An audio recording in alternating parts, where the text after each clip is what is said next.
The underground market. The underground market on planet Vorex 9 was not a place for hope.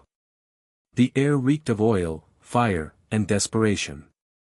Creatures from every corner of the galaxy gathered in the dimly lit hall, traders, smugglers, criminals, and those who had nothing left to lose. In the center stood a rusted metal stage, illuminated by flickering lights. A broad alien shouted into a crackling microphone, "Next item. Flesh contract. Young female, strong body, quiet mouth, half price." Most buyers were busy drinking or laughing, paying little attention to the stage. Then she stepped up. Her name was Tyra. Her skin was a soft gray-blue, and her eyes held the haunting beauty of broken stars. Long dark hair was pulled back in a rough braid, and she wore torn clothes with a collar that marked her as property. Despite the chains, she stood proud, though her voice carried the weight of exhaustion. "I am offering myself," she said, standing tall. "Not for pleasure, not for games. I need credits, enough to feed my child." The crowd fell silent for a moment, then erupted in harsh laughter.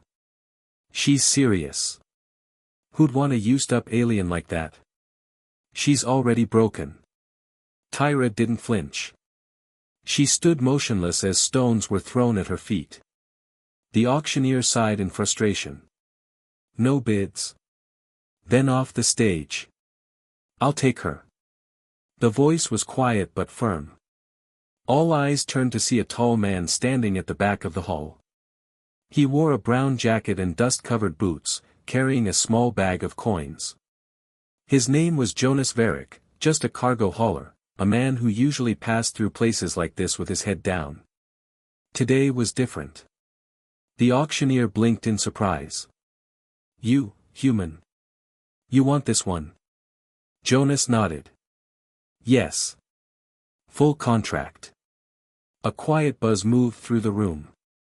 Most thought he was joking, some assumed he was drunk. Tyra looked at him suspiciously, her hands tightening behind her back. The auctioneer grinned. "Fine. Human wants a slave, human gets a slave. Sold." The paperwork was fast and dirty. Credits passed from hand to claw, and a heavy chain was placed in Jonas's hand, connected to Tyra's collar. Jonas frowned. "This comes off first." The seller laughed. "You're the boss now." Jonas walked to Tyra. She didn't move as he pulled out a small tool and broke the collar off in one swift motion. It clattered to the ground. She stared at him in disbelief. "You're letting me walk free?" Jonas nodded. "I'm not here to keep you. Just to help." She narrowed her eyes. "No one helps for free." Jonas looked her straight in the eyes. "Someone should." They walked out of the auction hall together. No one followed, no one cared, just another human and another broken alien. Nothing new in this corner of the galaxy. But Tyra kept glancing sideways at him, waiting for the trick, the command, the cruelty that never came. The cargo ship. They reached Jonas's ship, a small cargo freighter named Endline. Jonas opened the hatch and motioned her inside. "You can rest in the medbay. It's warm there." She didn't move. "You bought me." "I bought your freedom," he corrected. "That's not how this galaxy works." Jonas looked up at the star-filled sky. Then maybe it's time it changed. Inside, he gave her clean clothes, food, and a quiet room. Tyra sat alone, holding the warm blanket he'd offered. She didn't understand it, didn't trust it, but for the first time in months, she didn't feel cold, not in her body, not in her heart. That night, as she lay awake, she whispered to the darkness, "Just long enough. Let me live just long enough to send help to my daughter." She didn't know Jonas heard her through the thin walls, but he did. And his heart broke. The next morning, Tyra woke in the soft bed, blinking slowly as her body wondered if this was all a dream. The room was warm, clean, and quiet, no cuffs, no chains, no voices shouting orders. Just stillness and peace. For a moment, she thought she had died. Then she smelled food, real food. She stepped out of the room carefully, like prey entering a hunter's den. Her bare feet touched cool metal floors. The ship wasn't large, but it was tidy and well maintained. Jonas stood in the tiny kitchen, cooking something in a pan. He didn't look surprised when she appeared. "You slept for 12 hours, he said calmly. Tyra stood near the door, arms crossed, back straight. "Why didn't you lock the door?" "Didn't need to. You think I have nowhere else to go?" "I know you don't trust me yet." She narrowed her eyes. "You're right." He placed a steaming bowl on the table. "Food's not poisoned, if that's what you're thinking," he said with a half-smile. She didn't smile back. Sitting slowly, hands tense, she watched every move he made. The smell reached her first, hot broth, soft grains, spices she hadn't tasted in years. Her stomach growled before she could stop it. She hated that sound. Jonas said nothing, watching quietly from across the table. No questions, no judgments. Finally, Tyra spoke. "What do you want from me?" He looked at her steadily. "Nothing." She didn't believe him. No one buys a slave for nothing. Some want labor, some want pain, some want other things. He didn't flinch. "I don't want any of that." She stared at him. "Then why?" Jonas shrugged. "Because you were selling your life just to feed your child. That didn't feel right." Tyra blinked, saying nothing for a long time. Finally, she whispered, "Do you even know my kind?" "I know enough." "Do you know what we were called during the purge?" "Yes. They called you worthless, wild, dangerous." "I remember." He paused. "And I still think they were wrong. Trust and truth." Over the next few days, something shifted between them. Jonas never asked for anything, never demanded her time or attention. He simply went about his business, checking cargo manifests, maintaining the ship, preparing meals large enough for two. Tyra found herself helping without being asked. She was good with machinery, her nimble fingers able to reach places Jonas couldn't. When she fixed a faulty connection in the engine room, he simply nodded his thanks. "You're wasted on cleaning and serving," he said one evening as they shared dinner. "You've got real skills." She looked up from her bowl. "Skills don't matter when you're property." "You're not property anymore." "I don't know what I am anymore." Jonas set down his spoon. "You're free. What you do with that freedom is up to you." That night, she finally told him about her daughter. Kira, barely 7 years old, hidden away on a refugee station 3 systems away. The credits Tyra had hoped to earn would have bought passage and food for both of them to reach the outer colonies, where her kind could live without fear. "She's all I have left," Tyra whispered. "My mate died in the raids.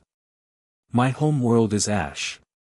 She's the last piece of my family."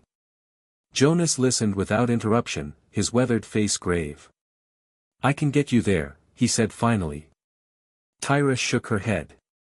"I have no way to pay you. I didn't ask for payment. Why would you help us?" Jonas was quiet for a long moment, staring at his hands. "I had a daughter once. Her name was Sarah. She'd be about your Kira's age now, if she'd lived." Understanding dawned in Tyra's eyes. "What happened?" "Pirates hit our colony ship. I was off-world on a supply run. By the time I got back..." He trailed off, his voice thick with old pain. "I couldn't save her. Maybe I can help save yours."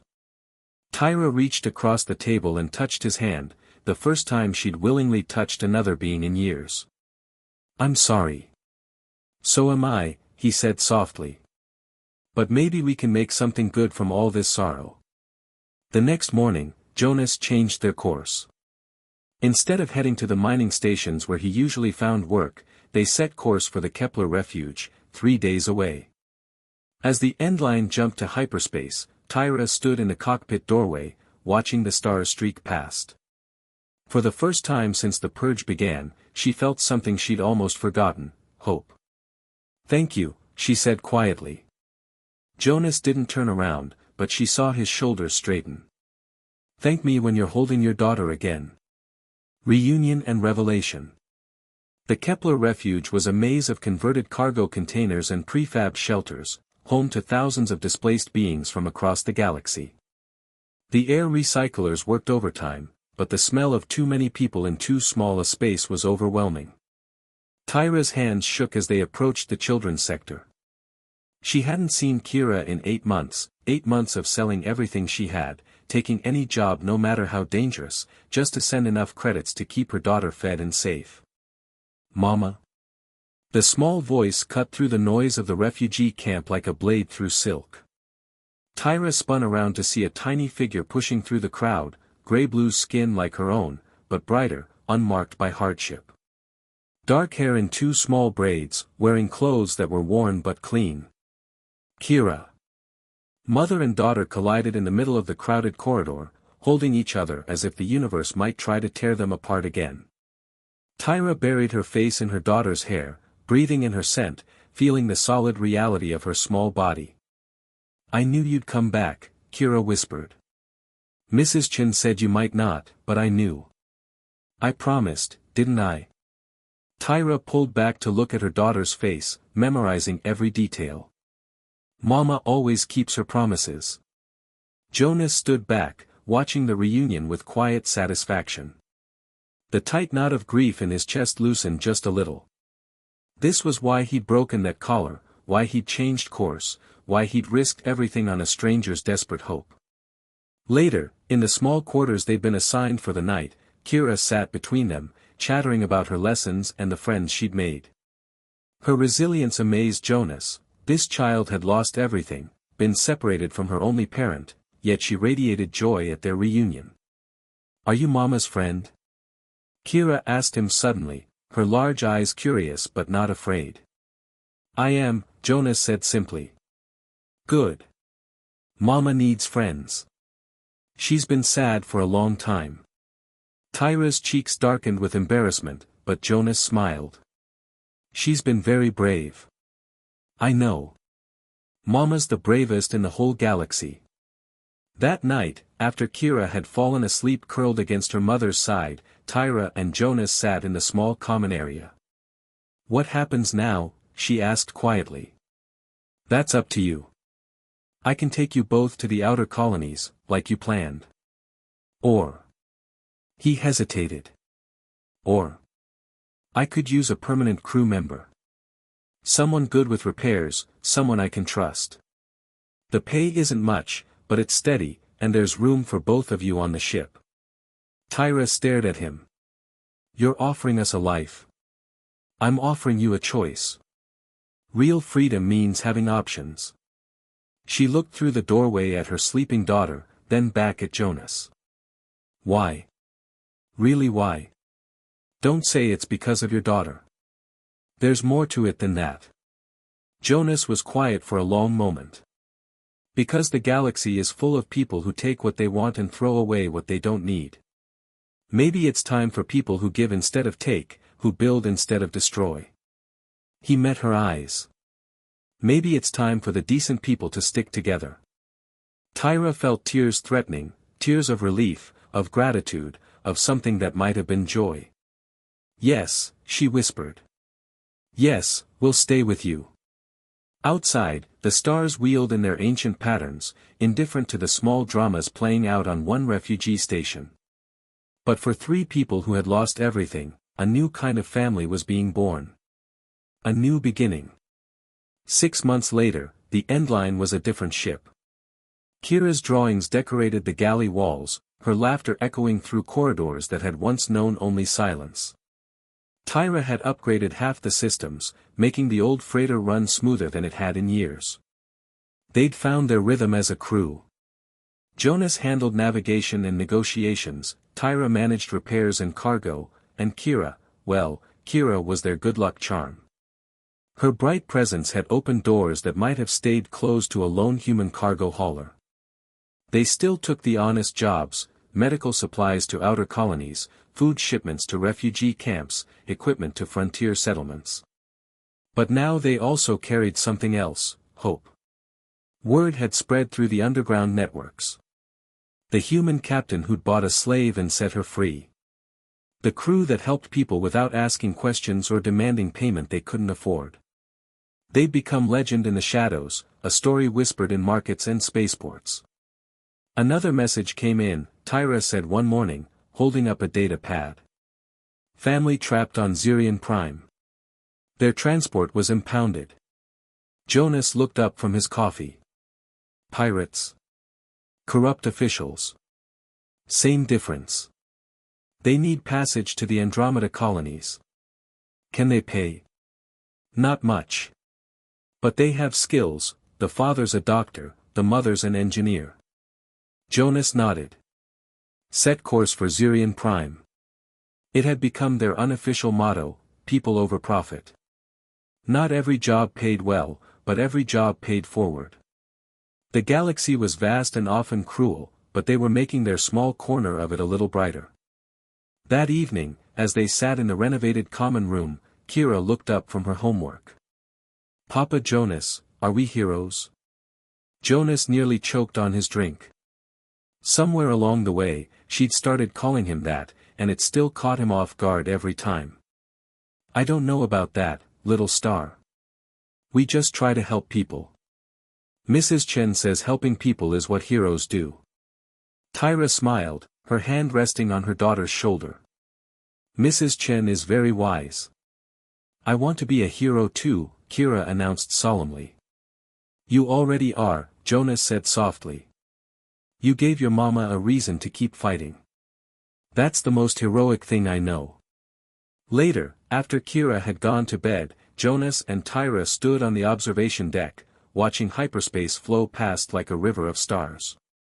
Do you ever regret it? Tyra asked. Giving up the simple life for all this complication. Jonas thought about it seriously. No. Simple isn't always better. Sometimes the complicated path is the right one. Even when it's dangerous. Especially then. He turned to look at her, this woman who'd become his closest friend, his most trusted partner. Besides, I'm not alone anymore. That makes all the difference. Tyra nodded, understanding. They'd all found something they thought they'd lost forever. Jonas had found a family, Tyra had found security, and Kira had found a father figure who would never let her down. The Endline flew on through the night, carrying its precious cargo of hope and healing. Behind them, they left a trail of small miracles, families reunited, refugees transported to safety, medical supplies delivered to those who needed them most. The galaxy was still vast and often hostile, but it was also full of people like them, people who chose kindness over cruelty, who built bridges instead of walls, who proved every day that there was still good in the universe. And in a small cargo ship flying between the stars, 3 people who had lost everything had found each other, and in doing so, had found themselves. The end.